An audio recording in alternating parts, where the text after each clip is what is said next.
एक unknown call ने मेरी पूरी ज़िंदगी बदल दी। पहले लगा कि स्कैम कॉल होगा, लेकिन 2017 में उसी कॉल ने मुझे दुबई में लाके खड़ा कर दिया। दोस्तों, आप लोगों के रिक्वेस्ट से मैं इस वीडियो को इस वजह से बना रहा हूँ बिकॉज़ आप लोगों ने कमेंट किया था कि आप दुबई कैसे आए, उसके ऊपर आप पूरी वीडियो बनाइए। तो ये वीडियो सिर्फ आप लोगों के लिए है। बहुत ज़्यादा इन्फॉर्मेटिव है, थोड़े इमोशनल टच है इसमें, काफ़ी कुछ है इसमें। सो वीडियो को शुरू से लेकर लास्ट तक ज़रूर देखिएगा।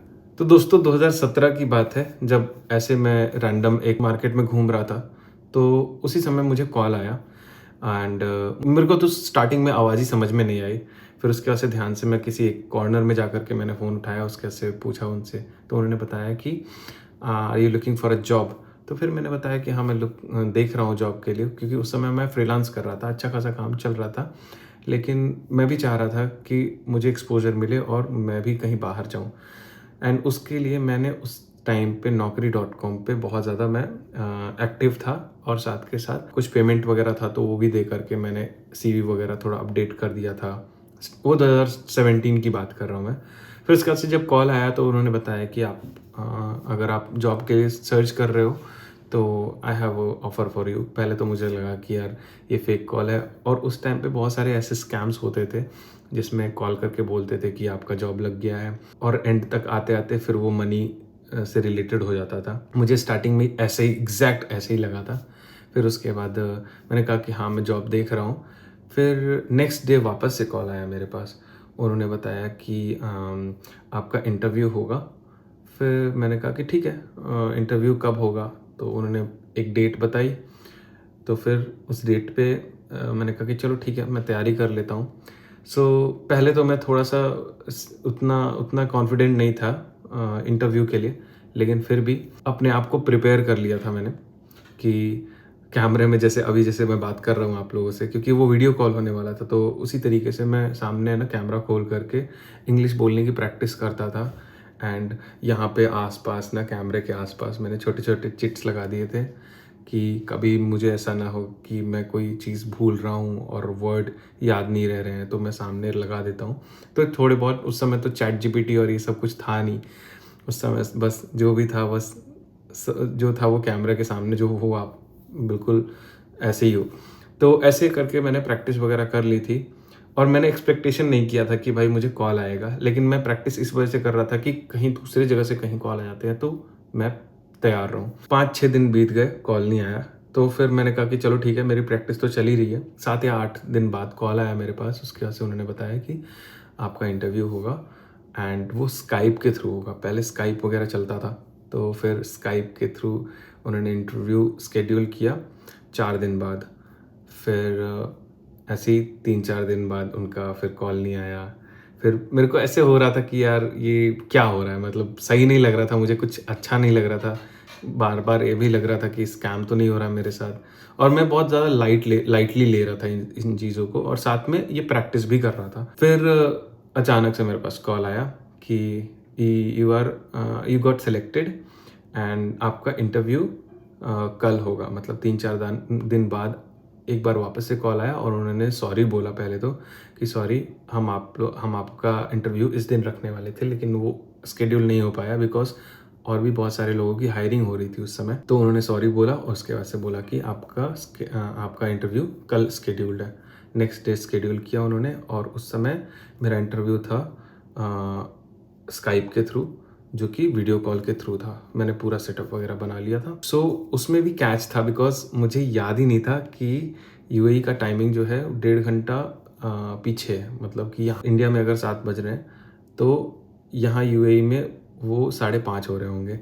तो थोड़ा-सा टाइमिंग का भी हो गया, लेकिन मैं भी बिल्कुल प्रिपेयर करके था कि भाई मेरे को टाइमिंग का भी, मैं 1 घंटा पहले ही प्रिपेयर होकर के बैठ गया था। इस टाइमिंग को लेकर के भी उनको लगा कि मैं इंडिया के टाइमिंग पे हूँ, और मुझे लगा कि मैं उनके टाइमिंग पे बैठ गया था, तो उसकी वजह से कनेक्ट नहीं हो पाया। फिर नेक्स्ट डे एक बार और मैसेज वगैरह आया, फिर उन्होंने बताया कि इस टाइम पे आपको आना है, आपके इंडिया टाइम पे इस टाइम पे, और यूएई के टाइम पे इस टाइम पे। फिर मैं मैनेज कर लिया।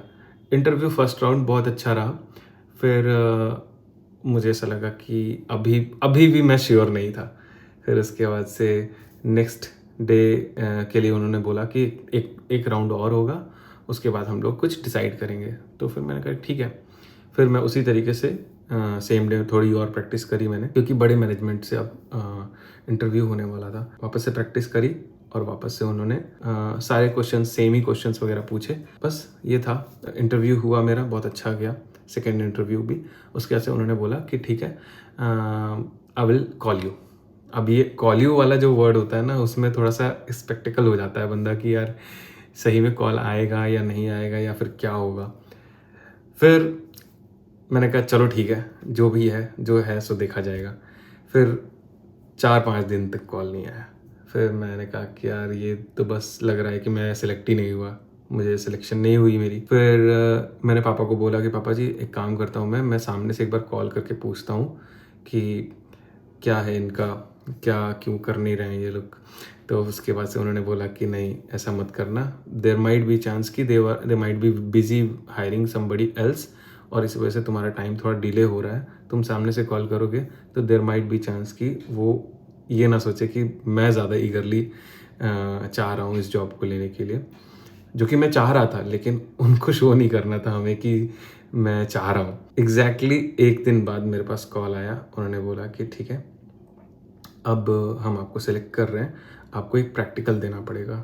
तो मैंने कहा कि आप लोग दुबई में हो, मैं प्रैक्टिकल कैसे दूँ। तो उन्होंने दिल्ली में ही एक छोटा सा स्टूडियो रेंट किया हुआ था, उन्होंने कुछ प्रोडक्ट्स वगैरह रखे हुए थे वहाँ पे, और वो सिर्फ और सिर्फ एज अ फ्रीलांस फोटोग्राफर, किसी फ्रीलांस फोटोग्राफर का वो स्टूडियो सेटअप था, और वहाँ पे ही टाई अप करके उन्होंने जो है बना रखा था कि भाई यहाँ पे आएंगे इंटरव्यूअर, उसके बाद से आप उनसे थोड़ा बहुत क्वेश्चन पूछना, एंड थोड़ा बहुत जो है ना वीडियो कॉल पे सारा शूट हुआ मेरा। एंड उन्होंने काफ़ी कुछ क्वेश्चन पूछा, जैसे कि जिस टाइप का सॉफ्टवेयर यहाँ पे यूज़ होता है शूट होने के लिए, मेरे को तो नहीं आता था, फ्रैंकली नहीं आता था मुझे। तो मैंने उनको बताया कि नहीं मैं इस पे शूट नहीं करता हूँ, मैं कार्ड वगैरह पे शूट करता हूँ, कार्ड पे शूट करता हूँ। तो मैं कार्ड वगैरह पे शूट करके उनको बताया कि, और उन्होंने पसंद आया, उनको मेरा काम बहुत पसंद आया। फिर उसके बाद मैं वहाँ से इंटरव्यू दे करके वापस आ गया। 2 दिन हो गया फिर कॉल नहीं आया। फिर थर्ड डे कॉल आया कि यू गॉट सेलेक्टेड नाउ, आपको जो है सेलेक्ट किया जाता है एंड आप दुबई आ सकते हैं तब मेरे दिमाग में ऐसा ही हुआ कि आप मुंबई आ सकते हैं करके, वो जो मीम चला था ना वैसे ही कुछ मेरे दिमाग में चल रहा था। एनीवेज उन्होंने बोला कि आपको कुछ डॉक्यूमेंट्स वगैरह हैं वो आपको सबमिट कराने पड़ेंगे। मैंने कहा, तो फिर मेरे को थोड़ा डाउटफुल लगा कि यार ये वैसा तो नहीं है कि भाई वहाँ जाऊँगा और उसके बाद से बोलेगा कि भाई पासपोर्ट वगैरह रखना पड़ेगा। तो जिस कंपनी का नाम उन्होंने बताया, तो फिर मैंने कंपनी का पूरा स्टार्टिंग में ही मैंने पूरा उसको अच्छे से रिसर्च कर लिया था, जो कि कंपनी बहुत अच्छी थी। एंड जहाँ पे कंपनी थी उसका मैंने गूगल मैप वगैरह पे पूरा फ़ोटो वीडियो एंड ये सब पूरा अच्छे से छान लिया था कि जहाँ जा रहा हूँ भाई सिक्योर जगह है कि नहीं। बिकॉज उस टाइम में ना होता क्या था कि लोगों को लगता था कि यार ये गल्फ़ कंट्री में लोग जाते हैं, लेबर बना देते हैं, और बहुत सारे ऐसे लोग होते थे जो कि ऐसी अफवाहें फैलाते थे मेरे को भी यही सुनाने लग गए थे लोग कि अरे वहाँ मत जाइयो, वहाँ प्रॉब्लम हो जाएगी। उस समय मैं 26 ईयर्स का था। मेरे को थोड़ा गट फीलिंग आ गई थी कि भाई अब जो है अब पीछे नहीं हटना है, जो है देखा जाएगा। तो फिर उसके बाद से फिर डॉक्यूमेंट्स मुझे अटेस्टेशन कराने थे, जिसमें सुष्मिता ने मुझे बहुत हेल्प किया था। सुष्मिता और मैं एक दूसरे को 2010 से जानते थे, और हम लोग काफ़ी टाइम से साथ में मतलब डेट ही कर रहे थे। एंड फिर उसके बाद से उसने मुझे बहुत हेल्प किया हर जगह जाने में, कोई डॉक्यूमेंट को इधर उधर कुछ भी डॉक्यूमेंट का मतलब करने में मुझे बहुत हेल्प किया था उसने। फिर अटेस्टेशन वगैरह में भी बहुत ज़्यादा टाइम लग गया। तो ये करते करते देखा जाए तो मुझे 3-4 महीने लग गए ये सब प्रोसेस करते करते। तो जो नवंबर में बात स्टार्ट हुई थी, नवंबर, दिसंबर, जनवरी, फरवरी आ गया था, और अटेस्टेशन के लिए जो मैंने दिया हुआ था वो फरवरी में ही दिया हुआ था। फरवरी के एंड में आया मेरे पास अटेस्टेशन होकर के। तब तक मुझे ऐसा लगा था कि यार मैं जॉब लूज़ कर चुका हूँ, बिकॉज ना उधर से कोई कॉल आ रहा था ना मैं इधर से कॉल कर सकता था। फिर उसके बाद से जब मेरे पास अटेस्टेशन डॉक्यूमेंट आया, फिर मैंने उनको एक मेल लिखा और साथ में अटैच कर दिया सॉफ्ट कॉपी। नेक्स्ट डे उनका रिप्लाई आ गया कि yes we have got it and it's perfect. और उन्होंने फिर बोला कि मुझे पीसीसी कराना है। पीसीसी में मतलब पुलिस क्लियरेंस सर्टिफिकेट उस टाइम में बहुत ज़्यादा चलता था, पुलिस क्लियरेंस सर्टिफिकेट। तो ये भी कराया मैंने। फिर उसमें भी थोड़ा सा टाइम और लग गया। तो ये करते करते मार्च मिड आ गया था। उसके बाद से सब कुछ हो गया। उसके बाद से मेरे पास कॉल आई कि now we are sending you the flight ticket and joining letter. तो मैं कहा चलो ठीक है। और ज्वाइनिंग लेटर पे एग्जैक्टली सेम प्राइस लिखा हुआ था, मतलब सेम सैलरी लिखी हुई थी जो हम लोगों ने नेगोशिएट की थी, जो कि मेरे को ठीक लगी थी उस टाइम के हिसाब से। हो गया और उन्होंने मेरे को 1 अप्रैल 2018 में मेरी फ़्लाइट थी। मुझे ऐसा लगा कि मेरे साथ प्रैंक तो नहीं हो रहा है। 1 अप्रैल में फ़्लाइट है मेरी, वहाँ जाऊँगा और फिर पता चलेगा कि यार मेरे साथ तो अप्रैल फूल हो गया। लेकिन ऐसा कुछ हुआ नहीं दोस्तों। पूरी फैमिली मुझे एयरपोर्ट ड्रॉप करने गई थी एंड उसमें सुष्मिता भी थी। वहाँ पे आप पिक्चर्स देख सकते हो, काफ़ी पुरानी है। उसमें सारे मेरे पापा थे, सुष्मिता भी थी। बहुत ज़्यादा इमोशनल कनेक्ट था क्योंकि मैं इससे पहले कभी बाहर गया ही नहीं था एंड पहली बार मैं आउट ऑफ कंट्री जा रहा था। मम्मी पापा पूरी फैमिली बहुत ज़्यादा इमोशनल हो गए थे। एनीवेज वहाँ से मैं आया दुबई। एक और चीज़ थी, कंपनी इतनी अच्छी थी कि उन्होंने 21 डेज़ का होटल स्टे था जिसमें मुझे खाना खुद से करना था, सिर्फ और सिर्फ लंच और डिनर खुद से करना था, ब्रेकफास्ट इंक्लूडेड था एंड साथ में लॉन्ड्री भी इंक्लूडेड थी। कंपनी ने इस सब करके दिया था। उसके बाद मुझे घर यहाँ पे ढूंढना था।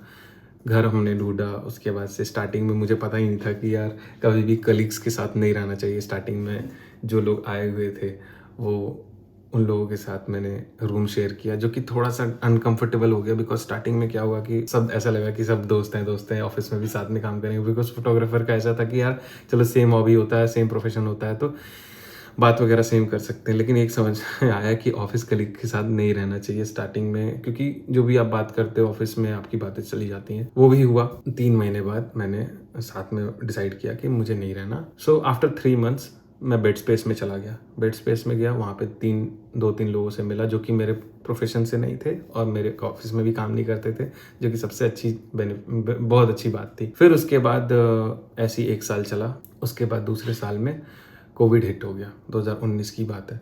उस समय इतना ज़्यादा बूम नहीं हुआ था, इंडिया में थोड़ा हो गया था, यहाँ पे थोड़ा बूम होना चालू हुआ था। तब तक मैंने सुष्मिता को बोला कि सुष्मिता तुमको भी यहाँ पे आना चाहिए और यहाँ पे अपना लक आजमाना चाहिए। वो यहाँ पे आई और उसने भी अपना लक आजमाया। 21-22 दिन की में उसको जॉब मिल गई थी।